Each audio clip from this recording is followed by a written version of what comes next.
We are starting tonight at 6 with breaking news. 2 people shot near 38th and Arlington on Indy's northeast side. So let's get straight out to Marina Silva.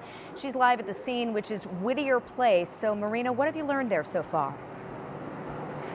Jenny, we're actually at one of 2 scenes right now. So this is the first scene I'm going to show you right now. It's outside of a supermarket. Now, this is where police believe the shooting happened. Now, another scene, they actually found another victim, an adult male with gunshot wounds, just a couple blocks away on 38th and Arlington. Police are telling us they do believe that these 2 scenes are connected. Both men are in critical condition right now. That's the last update we got from Metro Police, but detectives are getting here right now and they're trying to figure out what led up to this shooting.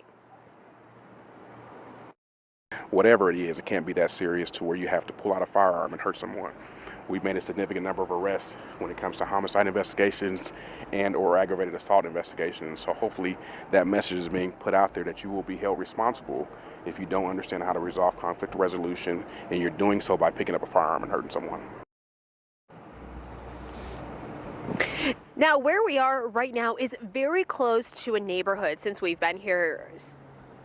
have seen lots of kids out here and families all wondering what's going on. So police really want to stress that message of conflict resolution. So once again, we do know that 2 men are in critical condition right now from a shooting. One was found here, another one found just a couple blocks away on 38th and Arlington. We are waiting for more information and we'll bring that to you as we get it from Metro Police. Reporting live in Indianapolis, Marina Silva, 13 News.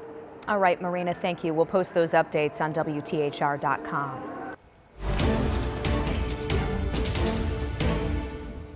Just a half day in court today for day 8 of the Delphi murders trial, and the jury only heard from 1 witness. It was 2 years ago today that police arrested Richard Allen for the murders of Abby Williams and Libby German. One of the lead investigators today talked about his interview with Richard Allen around the time he was arrested. Our Emily Longnecker was in the courtroom this morning and breaks down his testimony. The jury heard from just 1 witness today, Indiana State Police Lieutenant Jerry Holman, who's one of the lead investigators on this case. Holman described for the jury an interview he did with suspect Richard Allen just a few weeks after serving that search warrant on Allen's home. Holman told the jury he used several interviewing techniques he'd been trained to do, like first trying to build a rapport with Allen, discussing their mutual military service. Holman testified he then told Allen police matched the gun taken from his home to the unspent cartridge found at the murder scene, but Allen repeatedly denied knowing how it got there. Holman told jurors, quote, "He kept telling me there was no way that was his bullet, no way that bullet came from his gun." Holman also told the jury during that October 26, 2022 interview, Allen denied 20 to 25 times being involved with the murders or having a gun on the trail that day. Holman said Allen told him he'd never been hunting for animals or wild mushrooms near the crime scene and never had an explanation for how a bullet matching his gun got there. Holman testified he also lied to Allen during the interview, another technique Holman said he learned in training. Holman said he told Allen police had an expert who identified him as bridge guy on the video from Libby's cell phone. That wasn't true. Holman described Allen as becoming agitated and said Allen told him, quote, "I'm not going to tell you something I didn't do. I don't care what you do to me. I'm not going to tell you I did something I didn't do." Holman also told the jury that during Allen's interview, he asked him about something he claims Allen said while police searched his house 2 weeks earlier. Holman testified Allen told him at the time, quote, "It doesn't matter, it's over." Holman said he asked Allen about those statements and told the jury what Allen said next. Quote, "He said the damage was done, that we interviewed his neighbors and coworkers, and that everyone thought he did it." Holman said Allen told him that police had, quote, "ruined his life." At one point, Holman testified Allen's wife, Kathy, came into the interview room and Holman left, but still observed them. When Kathy left the room, Holman said he returned, saying, quote, "I told him his wife and I didn't think he was a bad person." Holman testified what Allen replied, quote, "What kind of good person would kill 2 girls?"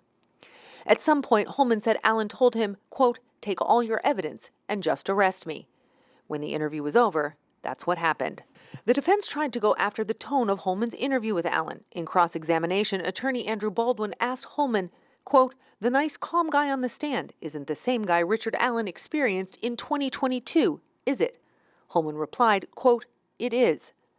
Baldwin also asked Holman if he told Richard Allen in that interview there were, quote, "people that wanted to lock you up and throw away the key," and if he also asked Allen whether he realized, quote, "the death penalty is on the table." Holman acknowledged saying both to Allen that day. Baldwin also asked Holman if he believed one person committed this crime. Holman replied, quote, "I believe that now. Yes," explaining that if more than one person had been involved, he believes someone else would have come forward. Finally, the defense managed to get this lead state police investigator to admit errors in the investigation. Baldwin asked about police leaving the bloody sticks investigators found on Abby and Libby's body at the crime scene, then going back later to collect them. He also asked why female relatives of the girls weren't DNA tested earlier on to rule them out as the person whose hair was found in Abby's hand. Baldwin said, quote, "There's been mistakes in this case." Holman replied, quote, "There's been mistakes. Yes." Defense attorney Andrew Baldwin also asked for those 2 videos of interviews that Allen did with police to be shown to the jury. Both sides decided that the jury will see those videos next week. In Delphi, Emily Longnecker, 13 News.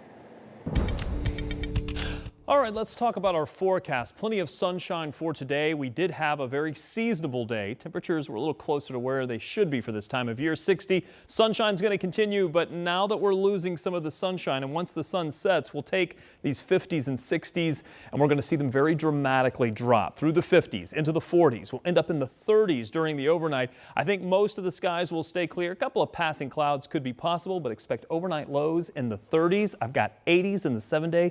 Wait until you see it. Coming up.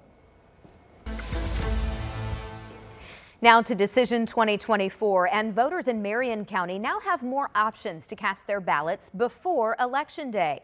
8 early voting satellite sites opened this morning in neighborhoods all over the county. These will be open from 11 to 6 every day until November 3rd. This afternoon, we stopped by the Perry Township Government Center, and it has been crowded.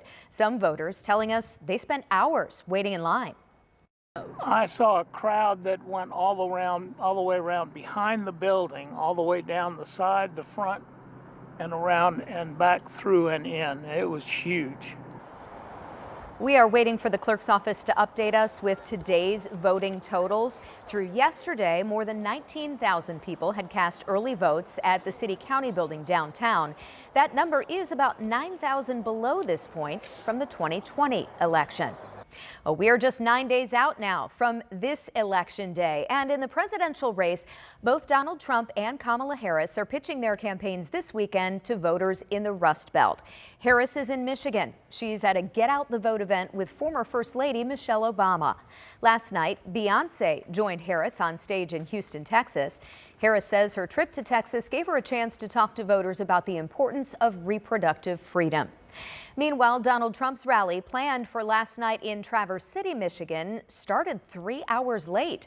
The former president was recording a podcast with Joe Rogan. Trump says some of his team encouraged him to cancel what turned into a late-night rally, but he refused. Some supporters showed up but left rather than wait for his arrival. Well, you know, both political parties have spent a lot of money on advertising since President Biden dropped out of the race. More than $2.1 billion in just 15 weeks. This is according to Ad Impact data. Democrats have outspent Republicans, forking over $1.3 billion for ads. Republicans have shelled out $827 million. And the top target for both parties, the battleground state of Pennsylvania. Still ahead for you tonight at 6, rideshare service Lyft is ordered to pay a massive fine. Why the FTC is making the company pay millions of dollars next. Plus, the Hoosiers' perfect season continues.